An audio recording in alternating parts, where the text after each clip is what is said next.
I'm Danielson. It's very nice to meet you. Today we're reacting to 10 AA games that almost became a masterpiece. What does that mean? What's that going into? Let's get right into the video, you guys. Come on.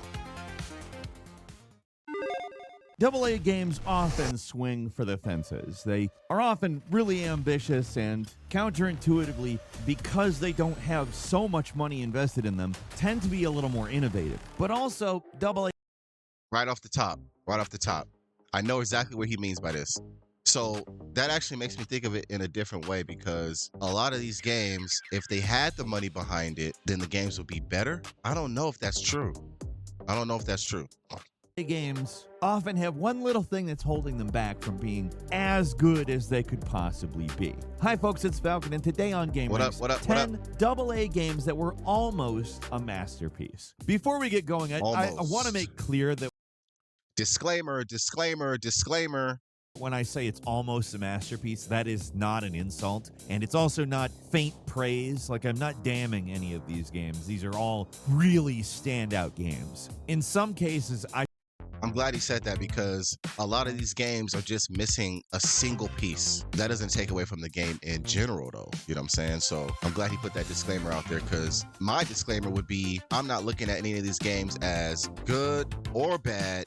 I'm just looking at the games that become those legendary ones. So maybe these games over time actually become that masterpiece because of time. You know how some games get better the older they get. So if a game comes out, everyone gets on it, everyone's saying this and that, whatever, and then when a new fresh eyes or new perspective gets on top of that game, they're like, wait a minute. Actually, this game is actually pretty good. This game's mechanics is solid. The storyline is solid. It was just that first hype, that first rush into the game that kind of made everyone like dilute it or overplay it, or whatever you want to call it. But now that the game is sat for a while, that's that time. Now you can see this game was actually put together like perfect. This game is a masterpiece, basically. That's what I'm saying. So let's see how this changes how we look at these games. Like right now, are these games masterpiece, or are they still almost? So let's look at it from that perspective while we're watching this, while we're reacting to this together. prefer them to AAA games. I want that to be clear. When I say they're almost a masterpiece, they could have been a little bit further, or they're maybe just at the point where that developer is about to hit their peak. Like the Lies of P developer, I think. Incredible game. They will peak sometime in the future, not now, for instance. Without any further ado, though, let's get going. See, he said the same exact thing I said. The game might not peak when it drops, but the game will peak later. So we're in the later. We're in that later. So let's see how this changes how we look at these games. Ready? Let's get it. Starting off at number 10, it's Sifu, developed by Slow Clap and published by Kepler Interactive, which is one of those groups that's synonymous with AA. Okay. Sifu was amazing. I watched gameplay. I never played it, but I watched some Sifu gameplay. Very challenging. People took it to the max. Basically take no damage the whole entire game. You guys got to go watch that gameplay, because every time you take damage and die, you get older. So some people just start out at, what is he, 18, 17, and he stays that way the whole time, whooping and laying hands on people. This game is so nice. But let's see if it's a masterpiece today. Let's see. Let's check it out. Games. If it comes from Focus Interactive, THQ Nordic, or Kepler, it's almost definitely AA. Sifu is one of the most unique and hard-hitting action games of the last decade, honestly. What makes this game great is the combat, full stop. It's excellent from every possible angle. All you have to do is see it in motion to know that the game's absolutely awesome. It's incredibly cinematic, but at the same time, it's mechanically rich on top of being really challenging. Absolutely. It's one of those games that, when you master it, it's the most badass-looking game possible. Hell, even when you're struggling, it looks cool as hell. Yeah.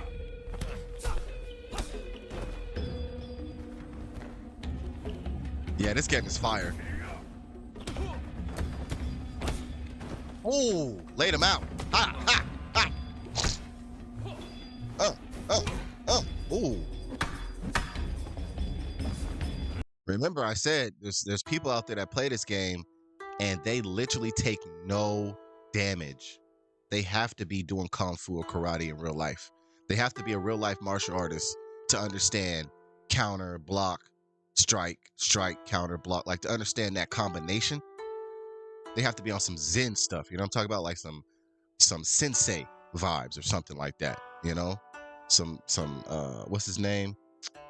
I'm about to say some Ninja Turtles, but y'all don't know about Ninja Turtles. Y'all know nothing about Ninja Turtles. Rarely do you get a game that manages to have gameplay this satisfying while also looking so unbelievably cool and slick. That's the main draw. But the only thing potentially holding it back a little bit, and this depends on taste, and also it comes with qualifiers, but it's a roguelike. And don't get me wrong, I love me a good roguelike, and this is among the best roguelikes. But also, you're kind of going through the same couple of areas a lot, because that's how the game's made. You're meant to die and restart a lot until you finally master the combat and get that perfect run. But the difference here is that there's not really that much randomization. Whether you survive or not isn't. Oh, okay. I never thought about it like that. So the fact that it doesn't have a wider appeal or wider landscape, like more levels or more scenes or more storyline, that's why he's saying that this game is number 10 at the almost. But I might have to disagree because there's nothing wrong with its compact style. It stays in the setting. You have a straight mission that you're going towards, and it's really about taking no damage or not dying so you don't restart. Oh, see age 21. See up at the top? Age 21. So you can age. I mean, if you can age to the point where you can't fight no more. I mean, that mechanic alone is pretty cool, right? But he's saying that the settings and the environment don't change as much, and that what keeps it kind of in a box, sort of say. That does make sense. I get what he's saying on that part. Do you guys understand that? Can you guys see that? Leave a comment. Let's talk about it. Really depending on getting lucky drops or a god run that carries you through to the end. You just have to get really good. And I mean, this is a criticism, but not a complaint, because it's just that I selfishly want more of Sifu. I want more levels, more bosses, more locations. Like, I'd love to see a more traditional action game include some of the stuff from Sifu, because it could potentially be an all-time favorite. Or hell, Sifu 2, give us more levels, you know? Because it's like a 99.9%, and that last 0.1% is surprisingly important, but also, it's so hard to fault Sifu. It was foolish of you to come here. Oh, yeah. You! Oh, 37?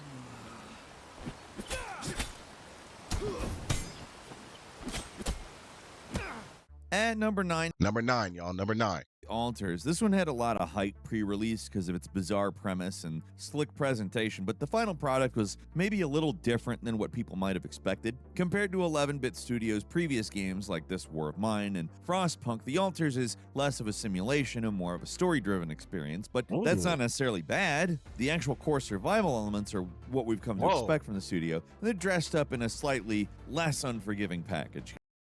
Have you guys played this? What is this even called? I missed it. Here. That is not to say The Alters can't be difficult. It is. But the focus is clearly on presentation and story. They did a fantastic job with that stuff, too. I want to get into some more of them, but this one looks kind of cool. This one looks like a Sims on steroids. That's what this kind of looks like. I can understand why this game is almost a masterpiece just from looking at it, because you don't want it to be too much story-driven and too much simulator at the same time. It has to have a balance. That's why Grand Theft Auto, I'm telling you, that's why Grand Theft Auto has hit the money. Because it's like you're in the real world simulation, but everything's like real though. It's not like these weird movements and these weird, I can only go this way or that way. Like, some of these games are missing that element. So I get why these are almost masterpieces. But today, right now, as you're watching this video, are these games now masterpieces? You gotta ask yourself that. If you played it, let me know in the comments, because I have not played this. Basic gameplay loop is sort of similar to a sci-fi This War of Mine. You have a lot of various stations around the base. You're going out to collect resources in the harsh environment outside. You're constantly on the clock. Only so much can get done in a day, and that's where the game's central premise comes in. As the only living person here, you have to make clones of yourself who have lived different lives. They have different skills. And Whoa, whoa, whoa, whoa, whoa, whoa, whoa. Whoa. You're the only person alive and you have to make clones of yourself to survive and give every version of yourself a different job or different task. You're basically becoming your own community. Now that is crazy. That is crazy to even think about. What are they doing with this game? Let me see. Let's come on. Let's get into this. And they also have at least somewhat different personalities. That's where a lot of the drama and the challenge of the game comes from. Your clones can and will butt heads, and it's often up to you to resolve conflicts and keep all of yourselves happy and healthy. It's a weird Wow. game for sure, but it really works. With a gripping narrative and likable characters, you want your various clones to be happy and to survive, and they're endearing almost immediately, even when the game starts getting kind of unnecessarily annoying at the end with certain invisible enemies that can knock you out, wasting like an entire day's worth of work. It's ultimately only a minor issue, and it doesn't drag the whole game down. The Alters is the most mainstream friendly of 11-bit games, while also being one of their weirdest, which sounds like it would be a mess if it was developed by a lesser studio, but these guys made it work. At Okay. number 8 is Okay. Soma. Okay, hey, let's just not breeze past that, all right? What you guys think about that game?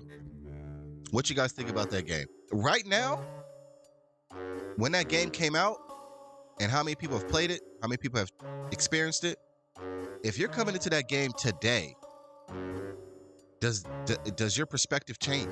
Do you now think it is a masterpiece? You know what I'm saying? Because that game sounds like it's cool.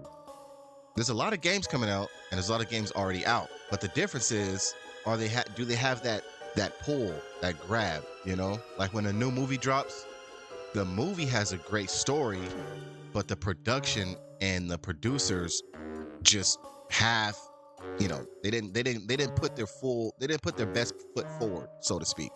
But he just said that production company or that publisher, I think he said 11-bit or 8-bit. Shout out to you guys. They did what they had to do and made that type of game work. It's like basically being on Mars and then having to clone yourself to survive. I mean, technology would have to be wild at that point, right? Technology would have to be off the hook. I mean, technology is already going crazy as we speak. So a game like that with all this technology, now you're kind of looking at that game like this game actually might be a masterpiece. That's why we're reacting to this video, because what makes these games almost time has passed is the game now a masterpiece. That's what we're doing here. This is Meet the Gamer. Let's go. Number 8. Another 2015 entry here. Soma's the platonic ideal of this certain kind of horror game. You know what I'm talking about. The type where you're essentially defenseless and you have to sneak around and avoid the stuff that wants to kill you. The developer behind Soma, Frictional Games, popularized this kind of horror with Amnesia, but Soma is pretty widely regarded as their best game, and for good reason. What makes it so good is quite simple, actually. It's an extremely well-designed horror game. It's well-paced, nothing drags on too long. The story's really intentionally doled out to keep you invested. Have you guys played Soma? Because, I mean, not Soma, but I think it's the production company. But there's a game called The Bunker. Would you guys like to see me play The Bunker? Because I played a little bit of it, but I was like, no way. But if you guys want to see me play The Bunker, let me know. Because if he's saying that this game is an almost masterpiece, I wonder what it is today, like right now. Is it a masterpiece because of time and because how they did it and there's no other game like it? Or did people give it time to grow and mature, you know what I'm saying, to develop? The setting is one of the all-time greats, this deep-sea research facility. It's about as isolated as you can get, the closest thing to being in space while still being on Earth. On its own, it's a fantastic horror game.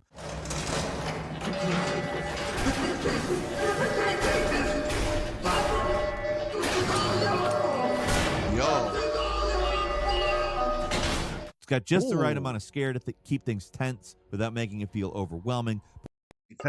Man, hey, these horror games, these games is fun, but they're crazy. I mean, sometimes you just get blasted with like jump scare, tension, jump scare, tension.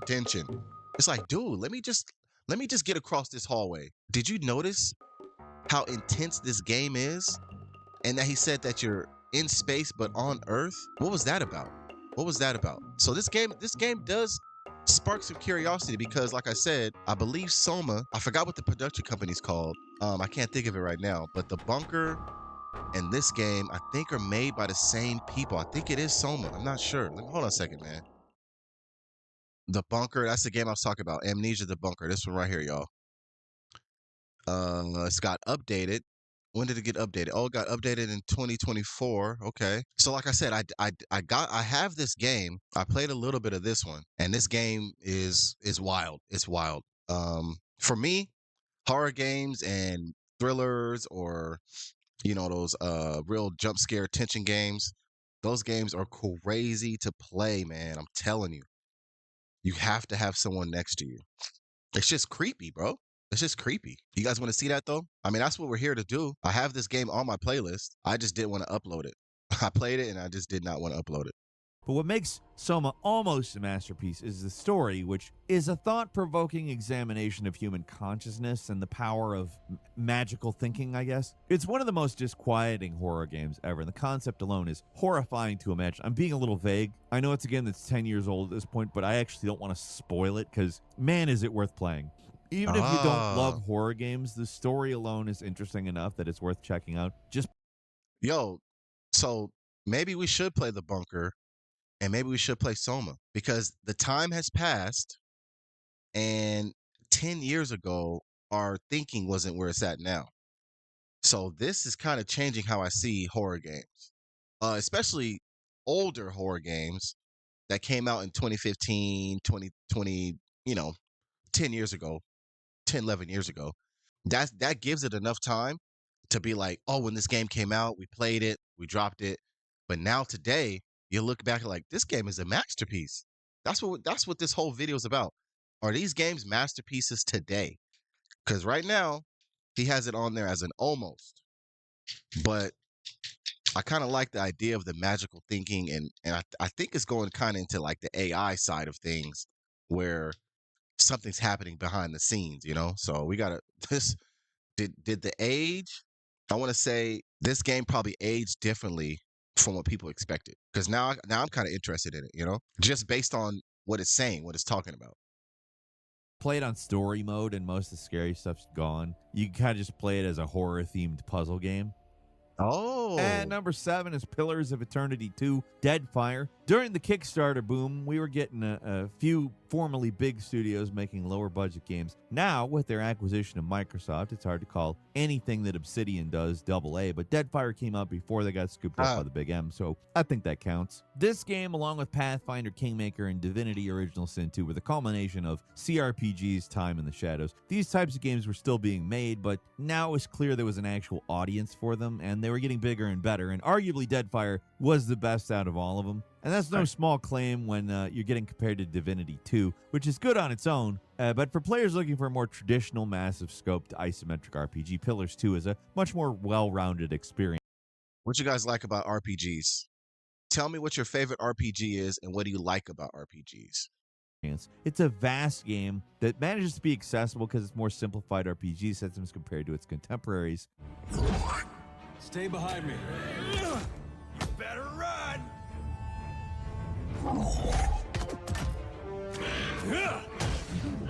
With an interesting world filled with expected high-quality writing, which is what you've come to expect from Obsidian, it's an all-around excellent throwback RPG that captures the feeling of playing classics like Baldur's Gate without having to deal with a lot of the jank. It's still not perfect. I mean, ship combat probably could have been better, but it's just an all-around great old-school RPG that deserves more attention than it got. Okay, so he said something. Old-school RPG game that deserves more attention than it got. So today, would you think that this is a masterpiece, or do you think it's still almost? And number 6 is The Outer Wilds. What's even left to be said about this puzzle game? It's a friggin' legend at this point. Oh, Outer Wilds.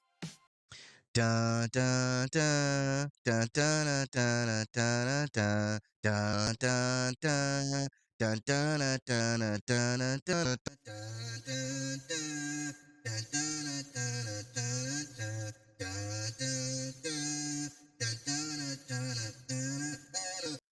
Man, y'all played this? Have y'all played this? Because I've never played it.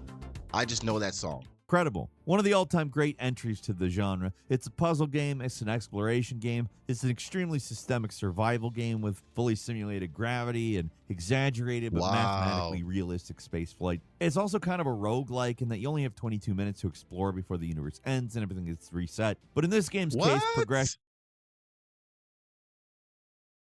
This is a masterpiece. I'm calling this a masterpiece. I haven't even played it.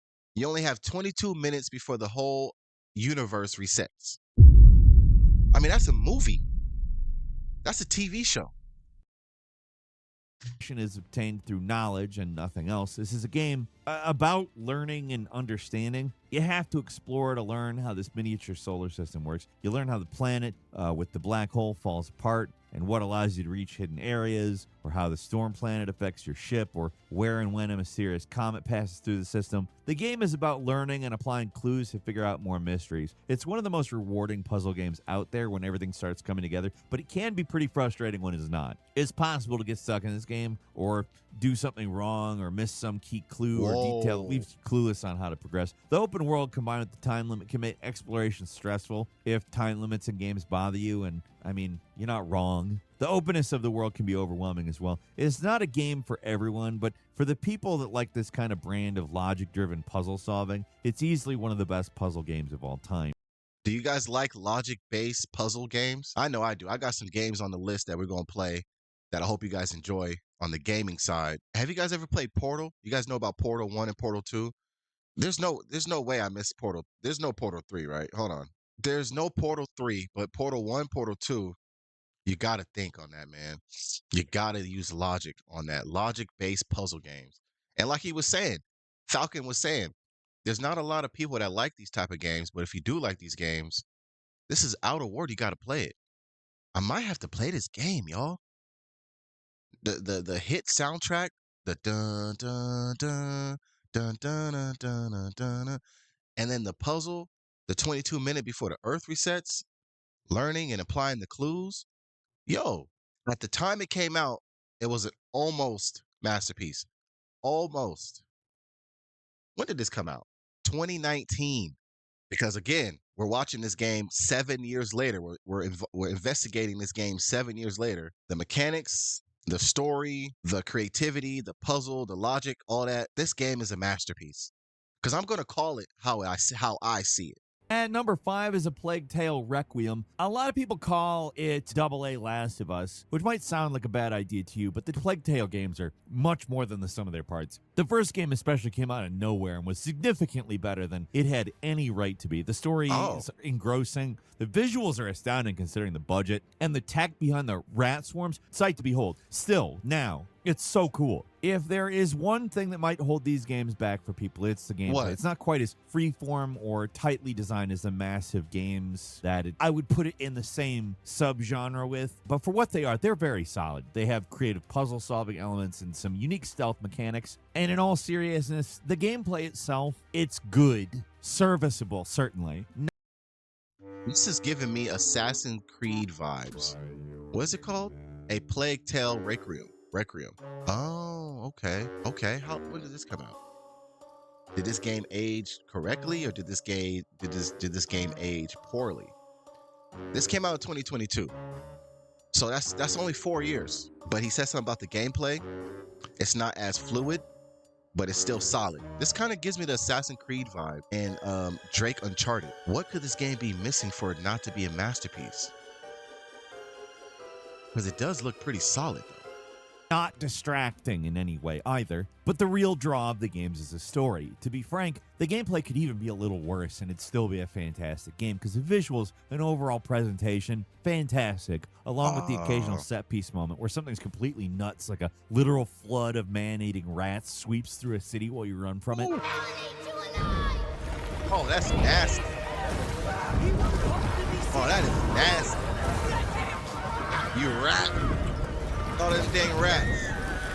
Ooh, them rats is tearing everybody up. Now that's a rat. Look at that. A swarm of rats. Could you imagine being in a swarm of rats? How would you feel? Oh my gosh, that's so nasty. I don't like it.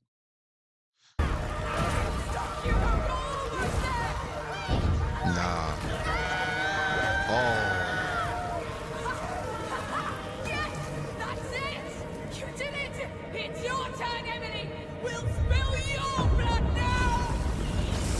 Oh got some type of powers? There are events in these games that rival any AAA out there. They really show the potential for these more guided, story-driven games to exist in the AA space. There may be one other thing that does hold these games back for people. They are relentlessly grim. Like the amount of pain and suffering this girl and her brother have to endure, it's a bit tough to stomach. Oh, my bad. But I was going to say, are some of these games too gloomy to where they lose that masterpiece stamp? That's a question you got to ask. But if you're into this game's specific brand of French misery, they are excellent. Oh, misery. French misery. Oh. Gloom, doom, misery. Oh. Too much of that stuff can kill you. Make sure you guys find your happy place. Find your happy place. Make sure you find your happy place. And that's what these games are supposed to do. So I get why if it's too gloomy and too down, you could be like, not for me. At number 4 is Desperados 3, and now for something completely different. For a few years, developer Me was quietly dominating the stealth genre with one fantastic game after another. First, it was Shadow Tactics, which was real good, but then they followed that up with what may be one of the best stealth games of all time, Desperados 3. Shadow Tactics already the near perfect ideal for a game of its type, and then somehow they managed to top it with this game, which does everything the previous game did, but better. It's an absolutely brilliant stealth game, one of the best of all time. The only thing holding it back is the nature of its gameplay. It's commando style, which means you command a squad of specific characters, each with their own special ability. I think I've seen this game before, and this game came out in 2020, so it does have enough time. So what you think about this game today? Is this game a masterpiece, or is it still almost? Is it still missing something? Because looking at this RPG, it's kind of changing how I see RPGs in general. Because if you can add this type of element to an RPG where it's a little bit more free, but you still have the RPG elements, but it's a little bit more free, just a little bit more free, a little bit less you hit, I hit, you hit, I hit, just kind of like in between that space. Like a game will come out where they master RPG and action adventure simulation cabal. You know what I'm saying? Get me! Just a scratch. It's a type of game for stealth sickos only. It's very slow paced, and even the most basic things can take multiple minutes of planning to pull off. The presentation is excellent. The level design, best in class, and the modern features like a clock that's always counting down, reminding you to quick save. Brilliant additions. It's extremely well made from top to bottom. It's another game where you really have to enjoy tactical planning and stealth, though, to get much out of it. Otherwise, it's going to be super frustrating. But I like that. I'll also say that it's a little more forgiving than Shadow Tactics. It lets you go loud a little bit more often and with a little bit less severe consequences. Level design is also a little less brutal, more varied objectives, and it feels like less of a slog. It's just a brilliantly designed game, and if you like this type of game, you have to try it, period. Many of these. Oh. You guys hear that? If you like it, you got to try it. Steady hands. Never saw it coming. Oh, I won't miss. Nobody! Ooh. Oh, yeah. Bullseye. Oh, okay. Oh, this is cool. I found the body! This game is cool. At number 3, Claire Obscure Expedition 33, a game that caught a lot of us by surprise. From the previews and early trailers, it looked like it was maybe something interesting. This game became Game of the Year. Let's check it out. We already know about this, y'all. But we'd never, ever could have anticipated how good this game was going to be. For their first game, Sandfall Interactive completely crushed it. It's pretty rare that the first game by a new studio manages to put out something that's seriously in the running for Game of the Year. First go. Crazy. There's been decent attempts at making a Western. This game, actually, when he says almost, believe it or not, this game has become a masterpiece within a short span of time. People tried it, people played it, they enjoyed it. They said, You know what? This game's a masterpiece. so now watching this video, you realize that this game is a masterpiece. So some of these games on this list have actually crossed over into masterpiece realm. JRPG for a long time ago. There's Septerra Core, you go all the way back to Anachronox. These games all have their charm, but they don't quite manage in the face of the real deal. But Clair Obscur absolutely holds up. In some ways, it's the natural progression of the old school JRPG, without losing what makes a traditional JRPG a traditional JRPG. It's got a challenging battle system that incorporates dodging and parrying into the turn-based action, which might not sound like a lot of an innovation, but it actually completely transforms the game. It's done really, really well. Combine that fantastic battle system with really tight storytelling that does not waste your time, and then throw in some awe-inspiring and well-designed environments and a metric ton of optional content to sink your teeth into, and you've got a really great JRPG-inspired game that feels substantial without wasting your time, which is a common complaint for, I mean, you could say these types of games, but just games in general. You guys know, wait. So you guys realize that there's patches and different workarounds and different upgrades on this game where you can drop like 6 billion damage, 500 million damage, 900 million damage, and just wipe an enemy out. This game has ridiculous damage that you can duel out. You can dish out some crazy damage in this game, which means the bosses must be savage, and how you can level up and power up is just cool. I like the power scaling in this game. I'm waiting. It's called the buffs. Different type of buffs you can add to your weapons and attacks.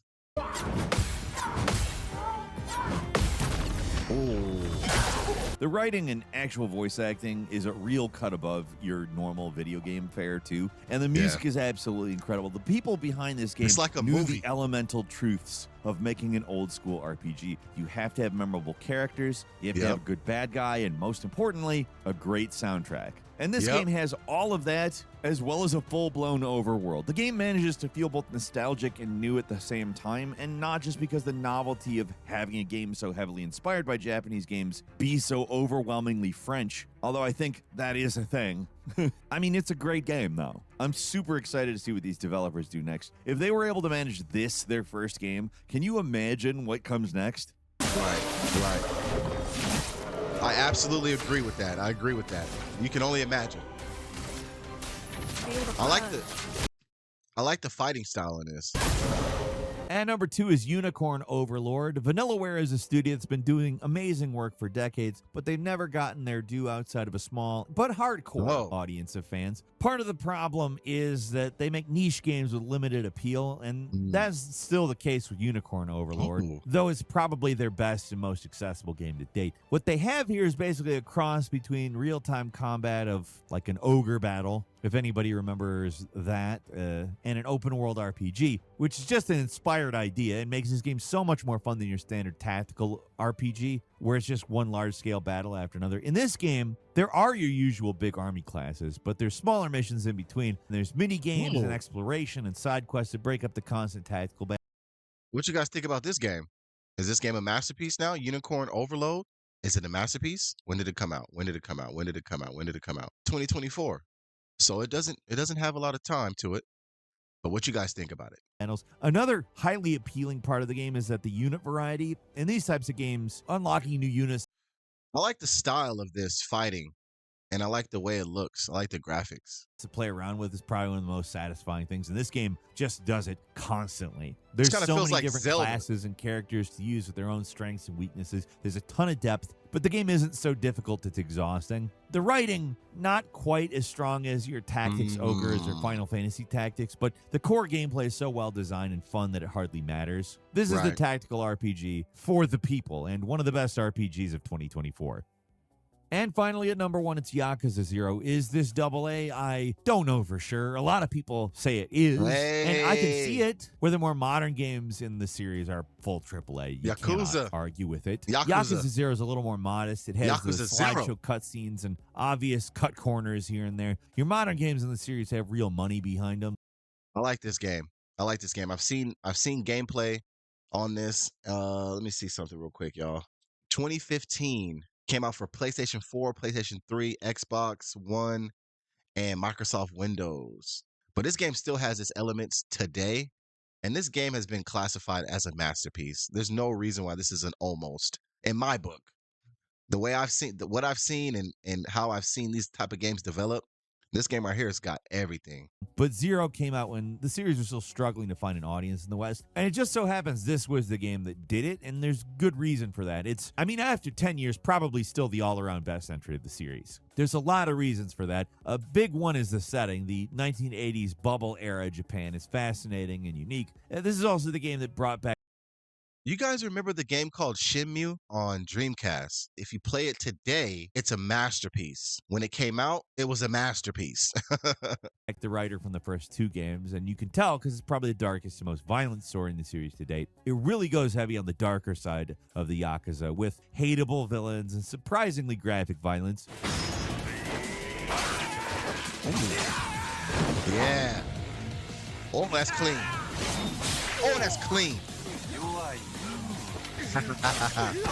That lean in, you are dead. While a lot more of the recent entries are starting to feel like Yakuza in name only, this game really embraced the organized crime part of the series with a dramatic and sometimes even emotional story. Plus, the game has the origins of one Goro Majima, fan favorite character who gets some of the best stories in the entire series here. Take all that and you got some solid combat mechanics and one of the best experience systems in the series where you level up using money, but you're in constant danger of losing all of it from a burly enemy who wanders the streets named Mr. Shakedown. It's probably a series best in both mechanics and story. As much as I like pretty much every game in the series, it's hard to deny that this one's probably this is the nice. Oh yeah, I like this.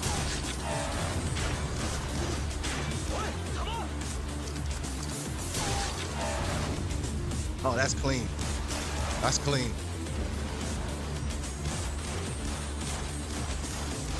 Man, hit him. There we go. Oh yeah, that's clean. That's clean. Oh. Oh. Oh, bow, bow. And that's all for today. Leave us a comment. Let us know what you think. All right, you guys, that was the top 10 AA games that almost became masterpieces. What I think is 6 out of 10 of those games today are masterpieces. Go back, watch the video. You know which ones I'm talking about. Check this out. Like, comment, subscribe, do all that good stuff. This is another Meet the Gamer Down. Hi, I'm Danielson. Very nice to meet you. Thank you for tuning into the channel. You guys have a good one, and we'll catch you guys in the next video, y'all. Peace.